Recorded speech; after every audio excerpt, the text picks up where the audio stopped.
my name is Lori and welcome back to my channel.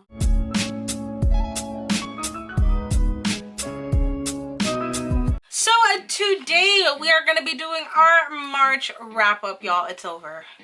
March is over. We can move on. Holy crap. We are going to stay positive and we are going to move on and focus on what's important. Our physical health, our mental health, and actually reading some books. Yeah? Yeah. Boom. So in the month of March, I got into a reading slump.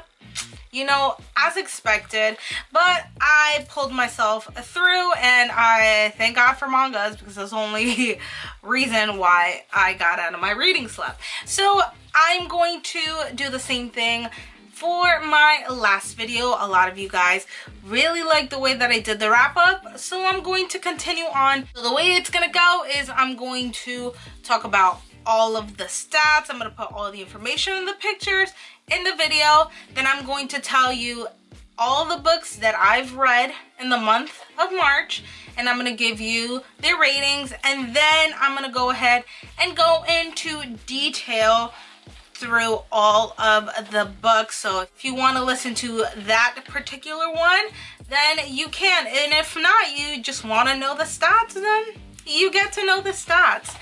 Another thing that I wanted to do is I want to start incorporating more of the graphic novels and the mangas into my channel. So I'm going to mention all of the graphic novels or mangas that I've read in the month, but I'm going to dedicate a specific separate video for them so they can get their attention and they can get their love too. So without further ado, here are my March stats. So in the month of March, I read 11 books in total, which not too bad, y'all, not too bad. 2 of those were YA, 3 of those were adults, and 6 of those were graphic novels and or manga. The total page count that I read was 3,016, averaging up to 98 pages a day, which is not bad. It's pretty good. Longest page count for the month was Orange Volume 1, and my shortest read was Whipped. Now for the genres, I read 2 fantasies, 1 contemporary, 2 romances, and 6 graphic novels. And for the star ratings, I read 4 5 stars, 5 4 stars, 2 3 stars, no 2 stars, no 1 stars, but I did DNF 2 books.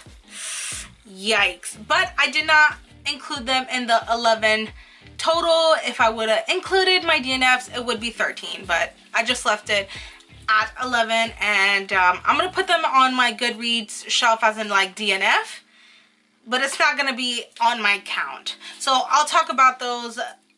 You're gonna see which ones I DNF'd. For the books that I read in March, it is To All the Boys I Loved Before by Jenny Han, and I gave this a 3 out of 5 stars. The Bookjumper by Meshdeld Glaser, and I gave this a 3 out of 5 stars. Young Jane Young by Gabrielle Zevin, and I gave this a 4 out of 5 stars. Horimiya Volumes 4 and 5 by Hiro and Daisuke Hajiwara, and I gave both of these a 4 out of 5 stars. Orange Volume 1 by Ichigo Takano, and I gave this a 5 out of 5 stars. Loved it. Yona of the Dawn by Mitsuho Kusanagi. I read volumes 17, 18, and 19, and I gave all of these a 5 out of 5 stars. Obsessed. Love it. A Darker Shade of Magic by B.E. Schwab, and I gave this, I think it was a 4.5 or a 5 out of 5 stars. I have to see if I round it up. I'll put it somewhere around the screen. And the last one, it is Whipped by Jenica Snow, and I gave this a 4 out of 5 stars. And the 2 that I DNF'd, it is Once and For All by Sarah Dessen and Wonder Woman Warbringer by Leigh Bardugo. Yikes. I will talk about those later. I'll put the time timestamps down below, and I'll let you know why I didn't like these. So these are all the books that I read for the month of March. If you want to know about the chapter novels that I read, like the regular novels, go ahead, stick with us, and we will talk about them. But for the manga, because I've been reading a lot of manga and a lot of graphic novels, I'm going to make a completely separate video. So do stay tuned for that. Alright, and now since I have stopped reading, I can take off my glasses. Sorry if the glare bothered you, but your girl is blind, so I need to see. But now that I'm talking about the books, I don't really need my glasses. So the first book that I read, it was To All the Boys I Loved Before by Jenny Han. I know this book has a lot of buzz. I actually saw the Netflix movie before reading the book. I committed a bookish sin, y'all. I'm sorry. But like, honestly, did you guys watch the movie before reading the book? Am I the only one? I don't know. I hope I'm not the only one. So everybody knows what this book is about, but I'll go over a quick synopsis. And this follows Laura Jean, and she is in high school, and the way that she releases all of the love that she has for certain boys, she writes these letters. She keeps them in her closet, all secretive, and she has wrote a letter to all the boys that she has loved before. Boom. So actually, one of the boys that she fell in love is Margot's boyfriend or ex-boyfriend now. It is her sister's man. So somehow these letters get shipped out to all of the boys, and Josh, aka her sister boyfriend, finds out that she has feelings. So things turn really complicated and she's running away from the situation. So she decides to fake date Peter, which is one of the most popular boys in the school. So it has that fake dating trope. Again, everybody knows this book. Everybody loves the movie. It's a very well beloved book and movie in our community. Now, I gave this a 3 out of 5 stars. 3 out of 5 stars, there ain't nothing wrong with that. It was a good book. It wasn't spectacular. I wasn't wowed by it.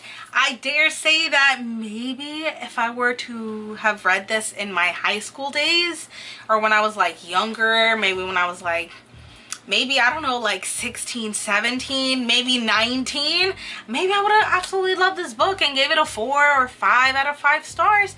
But like, I found Laura Jean a little childish, and I found it a little tropey, and even though it was fun, it wasn't anything that brought anything new for me to the table. So I gave this a 3 out of 5 stars. The next book that I read was The Bookjumper by Mechthild Glaser, and I gave this a 3 out of 5 stars. So the best thing about this book is the cover. I know it sounds a little bit brutal, but I was expected to love this book because it was compared to like the Magic Treehouse, because Amy, our main character, she's a book jumper. She can go into the stories and relive those stories and be inside those worlds. So I was like, oh snap, Magic Treehouse, but for YA, boom, great. Now this book is exactly like I just described, but I don't know, maybe, again, maybe I'm not the target audience for this, but I found it was good.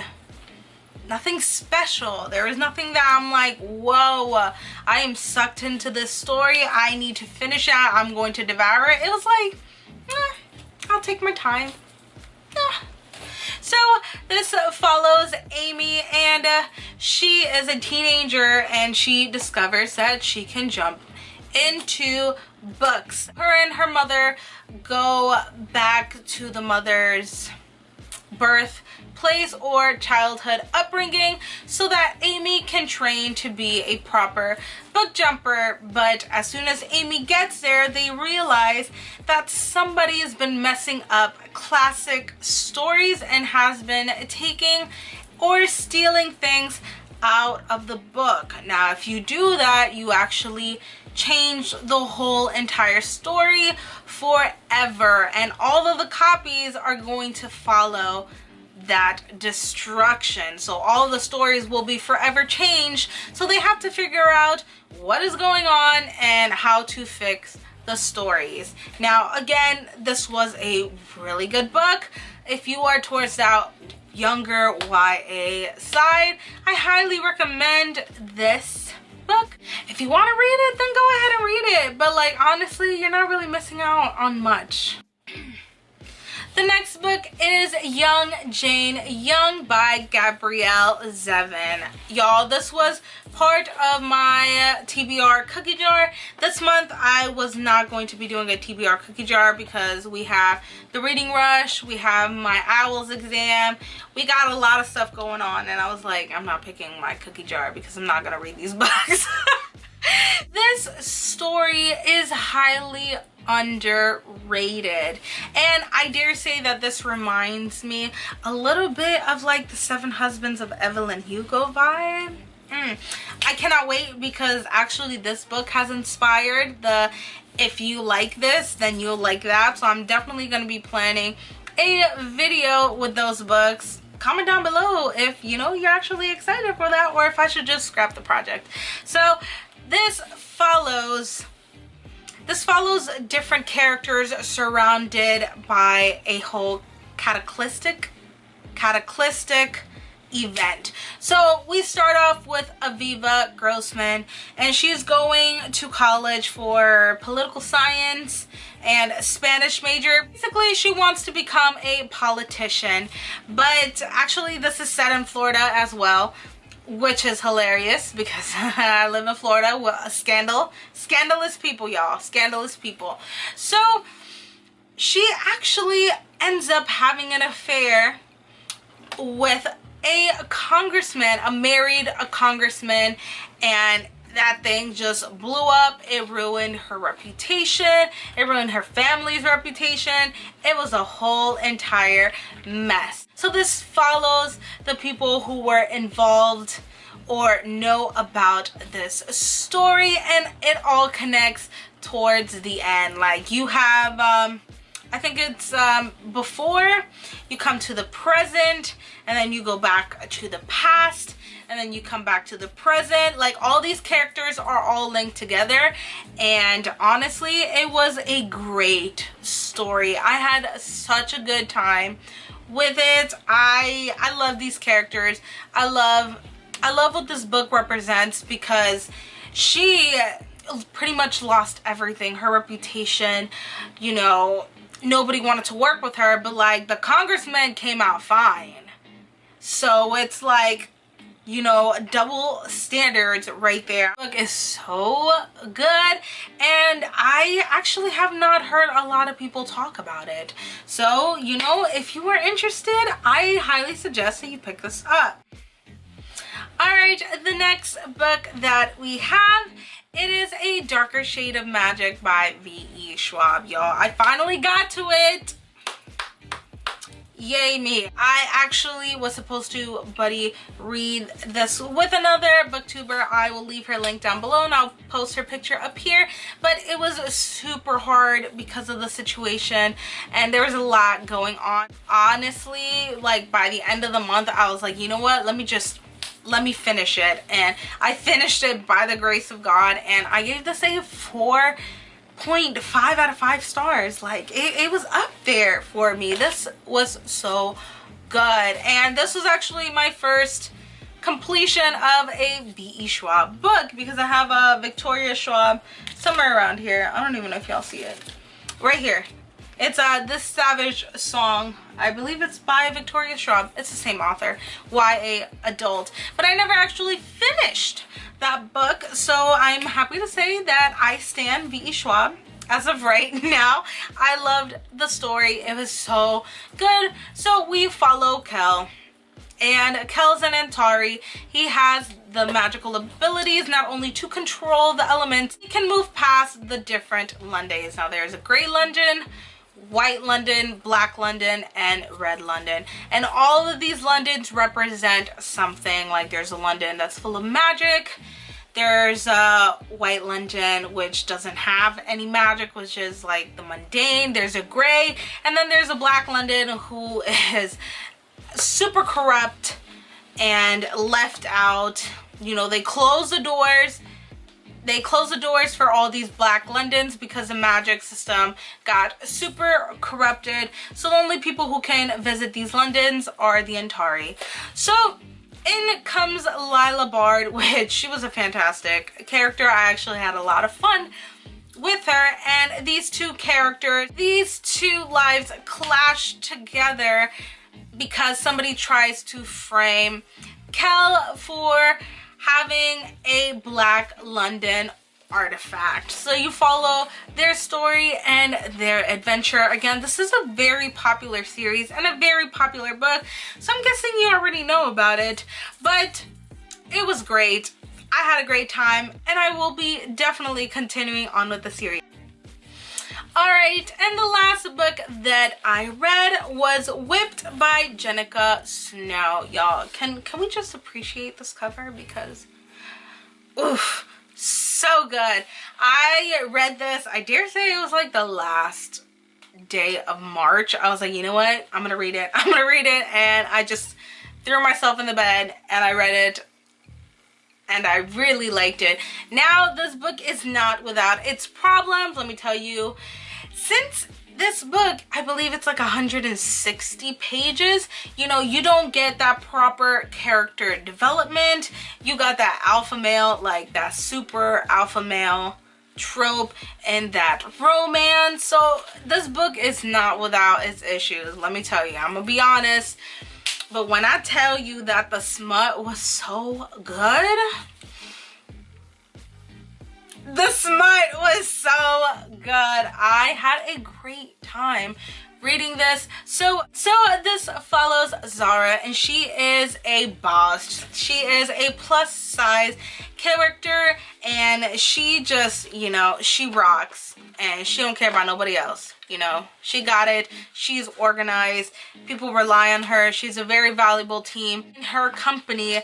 And the company decides that they want to leave the catering to her. So she actually goes to this bakery a couple times a week where she just sits there and reads and enjoys the pastry. So she decides to go to this bakery, and little does she know that she really likes the owner and the head baker of this bakery, and Max, he really digs her too. So it follows those two getting together, and this was so sweet and it was so smutty.